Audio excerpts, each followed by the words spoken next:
Good morning students. आज हम इतिहास के अध्याय 2 भारत में ईस्ट इंडिया कंपनी शासन की स्थापना के बारे में पढ़ेंगे। तो चलिए हम शुरू करते हैं अपनी पढ़ाई। आपने पिछली कक्षा में पढ़ा है कि यूरोप से भारत पहुंचने के लिए समुद्री मार्ग की खोज वास्को डी गामा ने सन 1498 ईस्वी में की थी। ये बात हम लेसन 1 में पढ़ चुके हैं कि वास्को डी गामा ने समुद्री मार्ग से होते हुए भारत की खोज की थी। इसके बाद पुर्तगाल के व्यापार और ईसाई धर्म के प्रचार के उद्देश्य से भारत आए। जो पुर्तगाली थे वो व्यापार के उद्देश्य से वो अपने व्यापार को बढ़ाने के लिए और ईसाई धर्म के प्रचार के उद्देश्य से वो कहाँ आने लगे, भारत आने शुरू किए। उन्होंने इस क्षेत्र पर अपना प्रभाव बढ़ाने बीजापुर कर्नाटक के राजा से गोवा को अधिकृत कर अपनी राजधानी बनाया।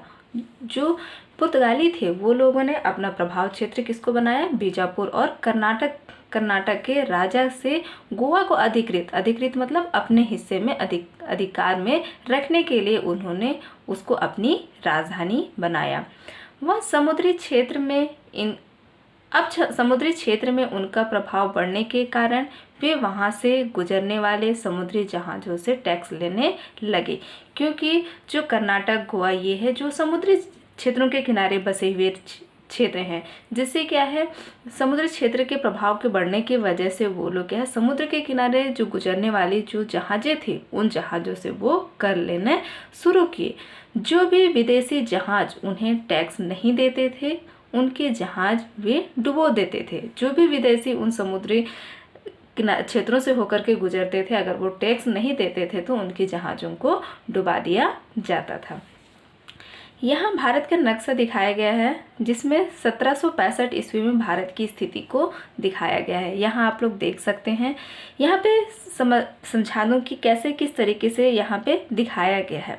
यहाँ जो संकेत चिन्ह के माध्यम से दिखाया गया है ब्लैक कलर के घेरे में मुख्य स्थान जो बने थे किन किन जगहों को उस समय के जो पुर्तगाली होते थे जिन्होंने विदेशी लोग आकर के भारत में शासन किया वो मुख्य स्थान बने। फिर है मुगल साम्राज्य। आप चित्र में देख करके आप समझ सकते हो यहाँ पे कि मुगल लोगों का क्षेत्र कौन सा था। फिर है मराठा साम्राज्य, फ्रांसीसी सीमांत क्षेत्र, फिर अफगान, फिर युद्ध क्षेत्र कहाँ कहाँ होते थे उनको दर्शाया गया है।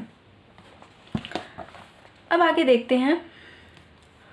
उस समय यूरोप के कई देशों के व्यापारी भारत व्यापार करने आते थे। यूरोप के कई देशों के व्यापारी जो क्या है भारत पे व्यापार करने के लिए आते थे और यहाँ से मसाले, कपड़े और नील आदि वस्तुएं बहुत कम दामों में खरीदकर यूरोप में ऊंची कीमतों में बेच देते थे। जो यूरोप व्यापारी जो होते थे वो भारत से मसाले, कपड़े, नील आदि वस्तुएं वो बहुत ही कम कीमत में खरीदते थे और जाकर के अपने देशों में, कहने का मतलब यूरोप में, वो ऊंचे दामों पर बेच देते थे।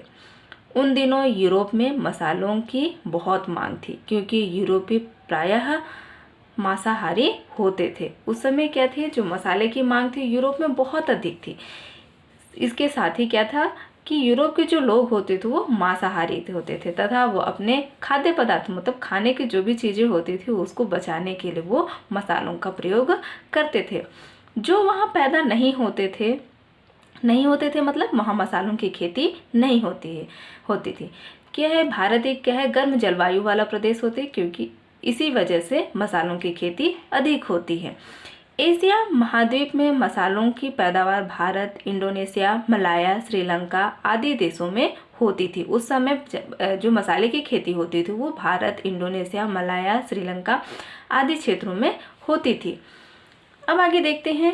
इन देशों से समुद्री मार्ग से व्यापार करना आसान था। इन देशों मतलब जो भी देश जो थे, यहाँ पे हमने भारत, इंडोनेशिया, मलाया जैसे और भी देश जो थे वो उनको क्या है समुद्री मार्ग से व्यापार करने में आसान होता था ताकि कम से कम लागत मतलब बहुत ही कम खर्च में वे सामान ले जाकर अधिक से अधिक दामों में बेच सके। जो क्या है, एक तो उनकी जो लागत होती थी वो बहुत ही कम होती थी, लेकिन वो अधिक मात्रा में अपने सामान ले जाते थे और वो वहाँ पे बेच देते थे अपने सामानों को यहाँ से ले जाने के बाद। यूरोपीय मसालों के बदले भारत को सोना और चांदी देते थे। जो यूरोप लोग होते थे वो मसाले खरीदने के लिए भारत के लोगों को सोने और चांदी बदले में देते थे और मसाले खरीद लेते थे। यूरोप में मसालों की खपत ज़्यादा थी। यूरोप में जो मसालों की खपत मतलब उनके जो उपयोग में जो ला रहे थे वो बहुत अधिक लाते थे, अतः लंबे समय तक सोने चांदी देकर मसाले नहीं खरीदे जा सकते थे, क्योंकि अगर यही लंबी प्रक्रिया तक चलती रहेगी तो फिर क्या है, उनके पास सोने चांदी की जो चीज़ें हैं वो धीरे धीरे खत्म हो जाएंगे और हमेशा मसाले सोने चांदी में खरीदे नहीं जा सकते थे। इसलिए उन्हें उपनिवेशों से ही धन प्राप्त करने और उससे वहीं व्यापार करने की आवश्यकता महसूस की। यहाँ बताया है कि उपनिवेश जहाँ से वो क्या है अपने सामान लेते थे, उन जगहों से धन प्राप्त करने के लिए उन्होंने वहीं से ही व्यापार करना, मतलब वहीं ही अपने जो आवश्यकता की चीज़ें थे वो वहीं से पूरा करते थे। इसके लिए वे यहाँ साम्राज्य स्थापित कर व्यापार में करों से छूट और धन प्राप्त करना चाहते थे। इसके लिए वो क्या करते थे कि वो साम्राज्य स्थापित अपने लिए वो साम्राज्य अपने राज्य स्थापित किए तथा व्यापारों से वो कर में छूट देने लगे और धन प्राप्त करना चाहते थे। अब आगे देखते हैं। पुर्तगालियों को लाभ कमाते देख हॉलैंड, डच, फ्रांस और इंग्लैंड की व्यापारिक कंपनियां भारत आई। ये सब जब देखे उन्होंने तो पुर्तगालियों को लाभ कमाते हुए देखे, तो बाकी जो देश थे वो लोग भी भारत आकर के अपनी व्यापारिक कंपनी स्थापित करनी शुरू कर दी। व्यापारिक प्रतिस्पर्धा के कारण इनके आपस में भी संघर्ष होने लगे, मतलब व्यापार में बढ़ने की होड़ की वजह से ये जो लोग पुर्तगाली लोग थे, डच हो गए, हॉलैंड के लोग हो गए, फ्रांस के लोग हो गए, ये सब लोग व्यापारिक प्रतिस्पर्धा व्यापार को ज़्यादा बढ़ाने के चक्कर में ये आपस में क्या है युद्ध भी कभी कभी कर लेते थे। हमेशा ये चीज़ बने रहती है संघर्ष के लिए उनके पास। अब आगे देखते हैं। आर्या ने पूछा, गुरुजी क्या यूरोपीय देशों के सभी व्यापारी भारत में एक ही स्थान में व्यापार करने आए थे? गुरुजी ने कहा, तुमने बिल्कुल ठीक पूछा। उस समय सूरत भारत का प्रमुख व्यापारिक केंद्र था। उस समय जो था क्या है, सूरत जो कि भारत में एक व्यापार करने का एक प्रमुख केंद्र था जहाँ पे व्यापार किया जाता था। अतः पुर्तगालियों ने गोवा, दमन एवं द्वीप में अपने कारखाने खोले। पुर्तगाली लोग थे जो वो क्या है गोवा में, दमन और द्वीप में अपने लिए कारखाने खोले। इसी तरह डचों ने सूरत, खंभात, पटना तथा मछलीपट्टनम में कारखाने खोले। यहाँ पुर्तगालियों ने खोले जो गोवा, दमन और द्वीप में, और उसी तरीके डचों ने भी क्या किया, सूरत, खंभात, पटना और मछलीपट्टनम में अपने लिए कारखाने खोले। फ्रांसीसी मार्टिन ने पांडिचेरी शहर की स्थापना की। जो फ्रांसीसी मार्टिन थे वो क्या है, पांडिचेरी शहर की उन्होंने स्थापना की, जो मद्रास के निकट समुद्र के किनारे स्थित है, जहां आज भी फ्रांसीसी सभ्यता की झलक दिखाई देती है, क्योंकि जो फ्रांसीसी लोग आकर के वहां अपने लिए शहर स्थापित किए थे, जिसकी वजह से वो सभ्यता आज भी देखने को मिलती है। फ्रांसीसियों ने इसे अपनी राजधानी बनाया और यहाँ से तथा चंद्रनगर से अपनी व्यापारिक गतिविधियाँ शुरू की। मतलब उन्होंने क्या है, पांडिचेरी शहर को उन्होंने अपनी राजधानी बनाया और उन्होंने चंद्रनगर वहाँ से वो अपनी व्यापार की गतिविधि, जो भी प्रोसेस होती थी, गतिविधि होती थी, उसको उन्होंने शुरू की। इसी तरह इंग्लैंड के व्यापारियों ने बम्बई, मद्रास और कोलकाता से व्यापार किया। इसी तरह जो इंग्लैंड के व्यापारी थे उन्होंने भी बम्बई, मद्रास और कोलकाता से व्यापार करना शुरू किया। अंग्रेजों ने मद्रास से सेंट फोर्ट जॉर्ज किले में अपना कारखाना स्थापित किया। इसी तरह डचों, फ्रांसीसियों और अंग्रेजों ने अपने व्यापारिक कारखाने स्थापित किए। इसी तरीके से और लोगों ने भी, डच, फ्रांसीसियों ने भी अपने लिए कारखाने स्थापित किए थे। अब आगे देखते हैं। गुरुजी ने कहा, भारत के मानचित्र में दिए गए स्थानों को देखकर बताओ कि यूरोपियों ने इन स्थानों में व्यापारिक कारखाने क्यों बनाए होंगे। यहाँ पे ये देखते हैं कि गुरुजी आगे क्या बताते हैं। गुरुजी ने फिर समझाना शुरू किया। बच्चों, 17वीं शताब्दी के अंत तक अंग्रेज व्यापारियों ने पुर्तगाल और हॉलैंड के व्यापारियों को व्यापारिक व राजनीतिक प्रतिस्पर्धा से बाहर कर दिया था। गुरुजी बताते हैं कि 17वीं शताब्दी के अंत तक, मतलब लास्ट होने की स्थिति पर, उन्होंने अंग्रेज व्यापारियों ने किसको, पुर्तगाल और हॉलैंड के व्यापारियों को व्यापारियों और राजनीतिक प्रतिस्पर्धा, व्यापारिक और राजनीतिक जो प्रतिस्पर्धा थी, मतलब एक दोनों के बीच में प्रतिस्पर्धा हो रही थी, तो उसमें क्या है, उन्होंने उनको बाहर कर दिया। अब उनकी प्रतिस्पर्धा फ्रांसीसियों के साथ थी, अतः दोनों के बीच संघर्ष होना स्वाभाविक था। किसकी वजह से? व्यापार की वजह से दोनों के बीच में अब संघर्ष होना स्वाभाविक हो गया था। यहाँ बताया गया है कोठी, ऐसा किलाबंद क्षेत्र जिसमें कंपनी का गोदाम, दफ्तर तथा कंपनी के कर्मचारियों के रहने के घर होते थे। यहीं पर सैनिक टुकड़ी भी रखी जाती थी। कोठी एक जगह था जिसमें क्या है, ऐसे किले बंद है, जो किले बंद किए जाते थे, जिसमें वो क्या है, कंपनी का गोदाम होता था, जहाँ वो अपने जो भी सामान होते थे उनको रखा जाता था। दफ्तर तथा कंपनी के कर्मचारी भी वहाँ रहते थे, और साथ में सैनिक टुकड़ी, मतलब सेना की एक गुट संगठन वहाँ जो बनाया हुआ था, वो भी रखा जाता था। अब आगे देखते हैं।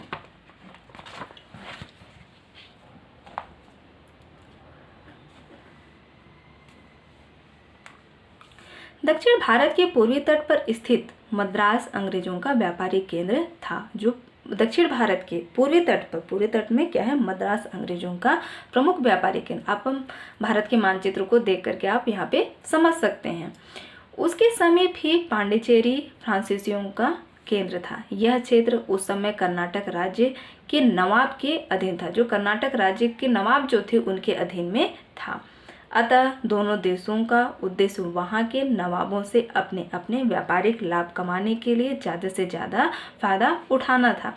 जो दोनों देशों के थे, जो क्या थे, अंग्रेज भी कर रहे थे और फ्रांसीसी, दोनों क्या थे, अपनी व्यापारिक स्थिति को बढ़ाने के उद्देश्य से वो क्या है, लाभ कमाना, ज़्यादा से ज़्यादा फायदा व्यापारिक दृष्टि से लाभ उठाना चाहते थे। इसी समय कर्नाटक राज्य में उत्तराधिकारी के लिए संघर्ष शुरू हो गया। उत्तराधिकारी के लिए क्या था, कर्नाटक में संघर्ष होने शुरू हो गए थे। इससे फ्रांसीसी एवं अंग्रेजों को कर्नाटक की राजनीति में शामिल होने का अवसर मिला कि कौन कर्नाटक का उत्तराधिकारी बनेगा या और वहाँ कर्नाटक पर शासन करेगा। इसलिए क्या उन्होंने क्या किया, मतलब फ्रांसीसी और अंग्रेजों ने कर्नाटक की राजनीति में भी वो शामिल होना शुरू कर दिए। ऐसे समय में फ्रांसीसियों ने एक पक्ष का और अंग्रेजों ने दूसरे पक्ष लिया। मतलब एक पक्ष अंग्रेजों ने लिया और दूसरा पक्ष फ्रांसीसियों ने लिया, और दोनों राजनीति में भाग लेने शुरू किए। अब अगला हेडिंग है व्यापारिक सुविधा एवं युद्ध। किस तरीके से व्यापारिक सुविधा और युद्ध हुए। इस समय बंगाल भी एक संपन्न और स्वतंत्र राज्य था। उस समय क्या है, मतलब जब चल रही थी उस समय बंगाल भी एक स्वतंत्र और संपन्न मतलब सब तरह से भरा पूरा वो राज्य था, जिसमें उस समय बिहार और उड़ीसा भी शामिल थे। जब बंगाल राज्य के अंतर्गत उस समय बिहार और उड़ीसा भी शामिल थे। यहाँ से बड़े पैमाने पर विदेशी व्यापार होता था। विदेशी लोग भी व्यापार, उड़ीसा से भी व्यापार किए। ढाका, पटना और मुर्शिदाबाद यहाँ के प्रमुख व्यापारिक केंद्र थे। ढाका और पटना और मुर्शिदाबाद यहाँ के जो व्यापारिक केंद्र थे। इस काल में यहाँ कृषि, व्यापार और उद्योग का विकास हुआ। इस समय क्या है, कृषि व्यापार से भी होने लगा और उद्योगों से भी विकास शुरू हुआ, और राजस्व आय में वृद्धि हुई। मतलब राज्य के आय में वृद्धि शुरू हो गई, क्योंकि क्या है, व्यापार भी बढ़ रहा था, कृषि का व्यापार भी बढ़ रहा था और उद्योगों में भी व्यापार तीव्र गति से बढ़ता जा रहा था, जिससे क्या है, राज्य के आय में वृद्धि होने शुरू हो गई। 1756 में बंगाल के नवाब अलीवर्दी खां की मृत्यु के बाद सिराजुद्दौला नवाब बना। अब क्या है, बंगाल का जो नवाब अलीवर्दी खां था, उसकी मृत्यु के बाद सिराजुद्दौला वहाँ का नवाब बनता है, मतलब बंगाल का नवाब। अंग्रेज और फ्रांसीसी दोनों उन्हें मिले व्यापारिक सुविधा का दुरुपयोग कर किलेबंदी करने लगे। अंग्रेज और फ्रांसीसी जो क्या थे, राजनीति में भाग भी लिए थे और साथ ही अन्य क्षेत्रों में भी वो अपना हाथ बटा रहे थे, जिससे क्या है व्यापारिक सुविधा का दुरुपयोग मतलब उसका गलत उपयोग कर रहे थे, जिसकर वो किलेबंदी करने लगे। किले जो भी क्षेत्र थे उसमें वो अपना शासन स्थापित करने शुरू कर दिए थे। सिराजुद्दौला ने उन्हें रोकने का प्रयास किया तो अंग्रेज नहीं माने। जब अंग्रेज और फ्रांसीसी उन पर अपना दुरुपयोग कर रहे थे, उन पर शासन करना शुरू कर रहे थे, तो सिराजुद्दौला उनको रोकने का प्रयास किया तो अंग्रेज नहीं माने। उल्टे उन्हें नवाब के सेनापति मीर जाफर को अपनी ओर मिला लिया। जो क्या थे, यहाँ उन्होंने नवाब के सेनापति मीर जाफर को थे उन्हें अपने साथ मिला लिया और कूटनीति मतलब वहाँ पे षड्यंत्र के माध्यम से वे 23 जून 1757 को प्लासी का युद्ध हो गया। यहाँ पे ये बताया गया है चुंगी कर क्या है। एक राज्य से दूसरे राज्य में व्यापारिक माल लाने ले जाने पर वहाँ के राजा को जो कर देना पड़ता था उसे चुंगी कर कहते हैं। यहाँ पे एक राज्य से दूसरे राज्य से व्यापार होता था या सामानों को ले जाया जाता था, लाना और ले जाना होता तो वहाँ के राजा को क्या करना पड़ता था, कर देना पड़ता था। उसे ही क्या कहा गया है, चुंगी कर कहा गया है। अब आगे देखते हैं। मोनू ने पूछा प्लासी के युद्ध से अंग्रेजों को क्या लाभ हुआ। अब यहाँ पे मोनू जो है वो सवाल करती है कि प्लासी के युद्ध से अंग्रेजों को क्या लाभ होने लगा। गुरुजी प्लासी के युद्ध से अंग्रेजों को बहुत आर्थिक लाभ हुआ। अब गुरुजी बताते हैं कि अंग्रेजों को जो प्लासी के युद्ध हुआ उससे क्या है, आर्थिक लाभ उनको होने लगा। अंग्रेजों ने मीर जाफर को बंगाल का नवाब बनाकर उससे अपार धन वसूल किया और व्यापारिक सुविधाएं प्राप्त की, लेकिन नवाब मीर जाफर अंग्रेजों के बढ़ते हस्तक्षेप और आर्थिक मांगों के बोझ को ज़्यादा दिन तक नहीं उठा सका। यहाँ क्या हुआ कि अंग्रेजों ने क्या है, मीर जाफर था उसे जो नवाब का सेनापति था वो, तो मीर जाफर उसको उन्होंने बंगाल का नवाब बना लिया और उससे बहुत अधिक मात्रा में धन लूटने लगा या वसूल करने लगा और उससे जो व्यापारिक सुविधाएं प्राप्त थी सुविधाएं थी वो भी उनसे प्राप्त की। और फिर क्या है, इस तरीके से नवाब मीर जाफर अंग्रेजों के बढ़ते हस्तक्षेप मतलब जो बंगाल पर जो हस्तक्षेप कर रहे थे अंग्रेज, उससे वो उन बोझों से वो ज़्यादा दिन तक वो भी टिक नहीं सका, क्योंकि अंग्रेज जो थे वो नवाब मीर जाफर को बहुत अधिक परेशान कर रहे थे। अंततः अंग्रेजों ने विश्वासघात से उसे भी सत्ता से बाहर कर दे दिया। जो अंग्रेज थे वो नवाब मीर जाफर को उसको भी विश्वासघात, उसके धोखे के साथ उसे भी सत्ता से बाहर कर दिया गया। अंग्रेजों ने उसके बदले मीर कासिम को बंगाल का नवाब बनाकर उससे चटगांव, वर्धमान और मिदनापुर जेलों में राजस्व वसूल करने के अधिकार स्थायी रूप से प्राप्त कर ले। इस तरीके से क्या हुआ, जो मीर जाफर था उसको उन्होंने विश्वासघात करके एक तो बाहर निकाल दिया, साथ में उन्होंने उसके बदले में किसको, मीर कासिम को उन्होंने दोबारा बंगाल का नवाब बना दिया और उससे जो चटगांव, वर्धमान और मिदनापुर जैसे जिलों से उन्होंने क्या है, राजस्व वसूल मतलब राजस्व जो वसूल होता था वो स्थायी रूप से प्राप्त करने लगे। साथ ही बहुत सा पैसा भी उन्हें प्राप्त हुआ। इसके साथ साथ उन्हें क्या है, पैसा अधिक मात्रा में प्राप्त हुआ। मीर कासिम भी ज़्यादा दिनों तक आर्थिक पाबंदी को नहीं उठा सका। मीर कासिम था वो भी क्या है, जो अंग्रेजों की बढ़ती हस्तक्षेप था उसको भी वो ज़्यादा दिन तक नहीं उठा पाया। नवाब मीर कासिम ने परेशान होकर बंगाल में व्यापार पर से सभी कर हटा दिए। इन सब चीज़ों को देख करके बंगाल का जो नवाब था वो भी व्यापारिक कर को हटा दिया और कंपनी के कर्मचारियों को चुंगी कर देने के लिए विवश कर दिया। कंपनी के जो भी कर्मचारी थे उनको चुंगी कर के बारे में हम पढ़ चुके हैं, जो व्यापार में लिया जाता था उसके लिए उन्होंने विवश कर लिया। इससे अंग्रेजों को मिलने वाली सुविधाएं क्या हो गई, बंद हो गई। इन सब की वजह से जो अंग्रेजों को जो फ़ायदा होता था वो खत्म हो गया। अब नवाब और अंग्रेजों के बीच तनाव बढ़ गया। इन सब की वजह से क्या है, नवाब और अंग्रेजों के बीच तनाव होना क्या था, स्वाभाविक हो गया था। बंगाल में अंग्रेजों की गतिविधियों को रोकने के लिए नवाब मीर कासिम, अवध के नवाब सिराजुद्दौला और मुगल सम्राट शाह आलम द्वितीय, इन तीनों की संयुक्त सेना और अंग्रेजों के बीच 1764 में बिहार के बक्सर नामक स्थान पर युद्ध हुआ। अब क्या हुआ था कि नवाब, जो अंग्रेजों की बढ़ती जो हस्तक्षेप थी, जो गतिविधि उनके साथ हो रही थी, उनको क्या करने के लिए, खत्म करने के लिए क्या किया, नवाब मीर कासिम और अवध के नवाब सिराजुद्दौला और मुगल सम्राट शाह आलम द्वितीय, ये तीनों मिलकर के संयुक्त रूप से अंग्रेजों के बीच क्या है 1764 में बिहार के बक्सर नामक जगह था, वहाँ पे क्या है युद्ध हुआ। इस युद्ध में भी अंग्रेजों की विजय हुई। इस जो बक्सर नामक स्थान पर जो युद्ध हुआ वहाँ पे भी अंग्रेज जीत गए। युद्ध का अंत इलाहाबाद की संधि से हुआ। जो बक्सर युद्ध जो हो रहा था वो इलाहाबाद की संधि से हुआ, यहाँ पे संधि समझौते से हुआ। इस तरह प्लासी युद्ध के अधूरे कार्य को बक्सर युद्ध से पूर्ण कर लिया। जो अधूरा कार्य था, जो पूर्ण नहीं हुआ था, उसको बक्सर युद्ध से पूरा कर लिया गया। अब आगे देखते हैं। डॉली ने पूछा, गुरुजी वह कैसे? गुरुजी बताते हैं, अंग्रेजों ने सिराजुद्दौला को पुनः अवध का नवाब बना लिया और उसके बदले में अवध में मुक्त व्यापार करने की छूट प्राप्त की। अब क्या होता, जो अंग्रेज थे वो सिराजुद्दौला को पुनः अवध का नवाब बना लिए और उसके बदले में उन्होंने अवध में खुले तौर से व्यापार करने की छूट प्रदान कर दी। दूसरा है, यह तय हुआ कि जरूरत पड़ने पर अवध की सेना अंग्रेजों की सहायता करेगी, लेकिन उसका खर्च नवाब ही उठाएगा। यहाँ ये बताया गया कि अंग्रेजों ने क्या तय किया था कि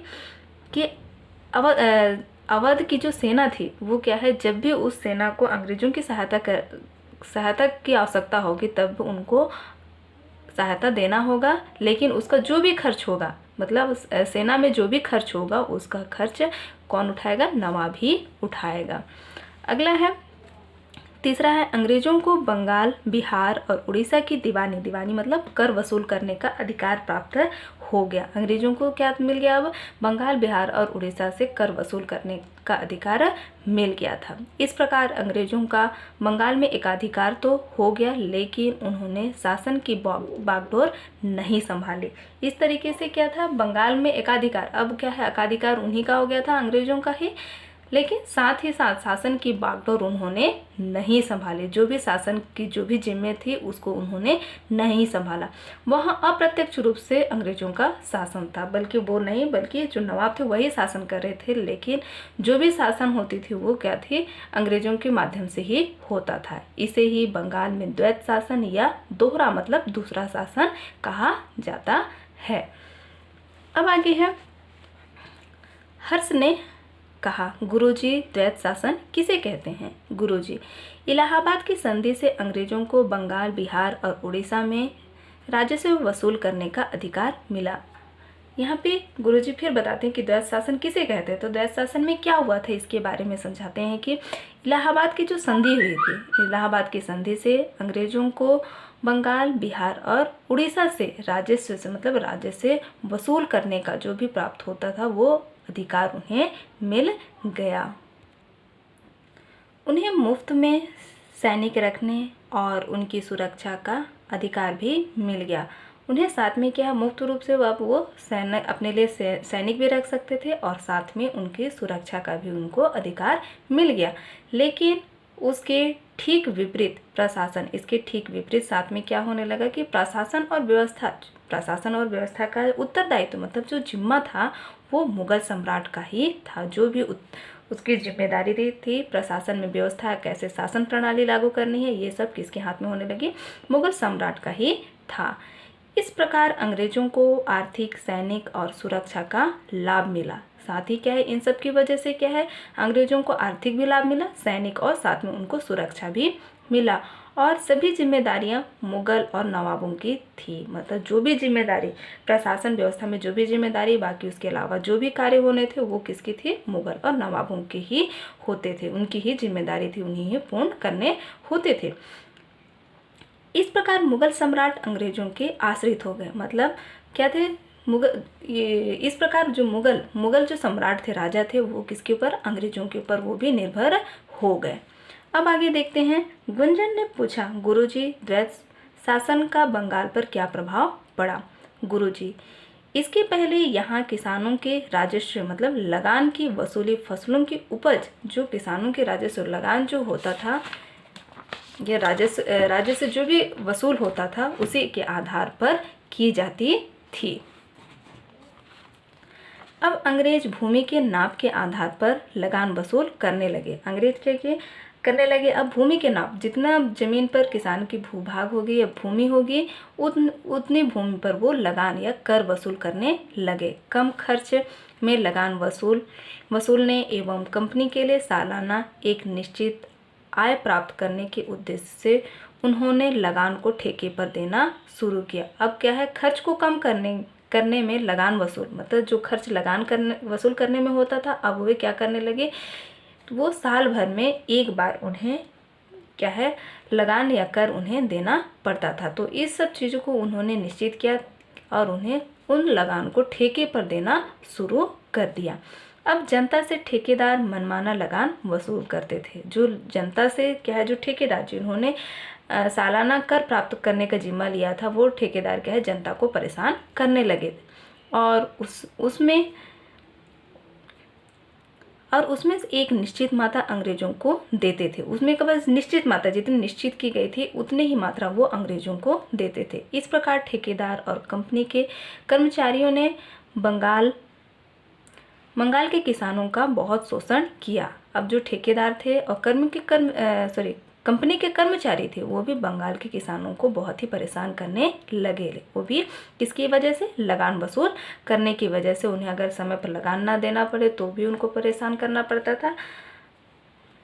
अब आगे देखते हैं। 1770 में बंगाल में अकाल पड़ा। अब क्या है, बंगाल में 1770 में भयंकर अकाल पड़ा, स्थिति क्या है, खराब हो गई। ठेकेदार किसानों से लगान वसूलते रहे, फिर भी जब बंगाल में अकाल पड़ा फिर भी ठेकेदार जो थे वो क्या है, किसानों से अभी भी लगान वसूल करते रहे। संसद ने 19 जून 1773 में रेगुलेटिंग एक्ट पास किया। एक संसद थी वो 19 जून 1773 में रेगुलेटिंग एक्ट पास की। इसके तहत क्या है, नियम बनाए गए थे और वारिंग हेस्टिंग्स को बंगाल का गवर्नर जनरल बनाया गया। अब बंगाल में अंग्रेजों का सीधा शासन स्थापित हो गया। अब जो क्या था, बंगाल में जो शासन प्रणाली थी वो अब सीधे किसके हाथ में हो गई? अंग्रेजों के हाथ में हो गई और उन्होंने कलकत्ता को अपनी राजधानी बनाया। तो इस तरीके से अंग्रेजों ने बंगाल पे शासन किया और कलकत्ता को अपनी राजधानी बनाया। तो बच्चों आज के लिए इतना ही। आप लोगों का होमवर्क है